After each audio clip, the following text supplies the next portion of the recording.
তো বন্ধুরা, তো আজকে হলো রবিবার।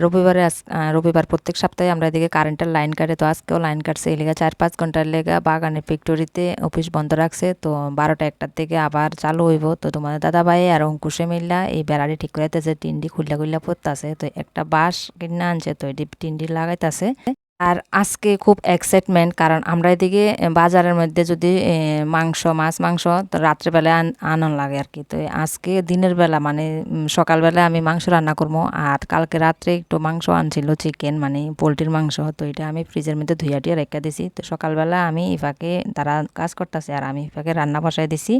তো আজকে রবিবারে নাকি আবার বাঁশের মুড়ার থেকে বাঁশ কাটে না। তো একটা বাঁশে কাটন নিয়ে আসিল, তারা বাড়িতে আনছে। এর লেগে একটা বাঁশ দিয়ে যতটুকু সম্ভব অল্প একটু তো জায়গা এখান থেকে একদম ওই বাথরুমের দূর পর্যন্ত হইছে। তো এখানে দেখো মোবাইলটা রাখছে, গান শুনতে শুনতে দুজনে কাজ করতেছে। আর এদিকে দেখো আমার ছোট ছেলে এই সাপ্লাইয়ের মধ্যে বইয়া রয়েছে, জলের মধ্যে ঠান্ডা জলে স্নান করতেছে নিজে নিজে।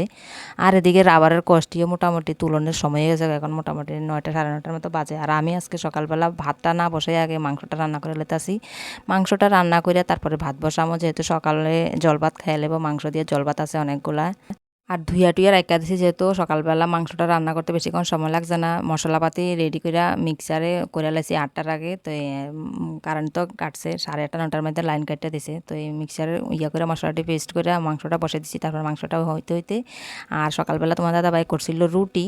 সকালবেলা রান্নাবান্নার এত চাপ থাকে, প্রায় দিনে আমরা টিফিন খাওয়া হয় না। আমি মনে করি যে টিফিন খাইতে সময়টা একটু নষ্ট হয়ে যায়, এই ফাঁকে আমি রান্নাটাই বসাই দিই। তো রান্না করতে করতে তো টিফিন অনেক সময় খাই, অনেক সময় আবার খাইও না। তো আজকে তো জল ভাত আসিল, এই কারণে মানে ভাত রান্নার এত একটা চাপ নাই। তো তরকারিটা যেহেতু হয়ে গেছে, মাংসটা এটা দিয়ে একটু রুটিটা খাইয়ে নিই।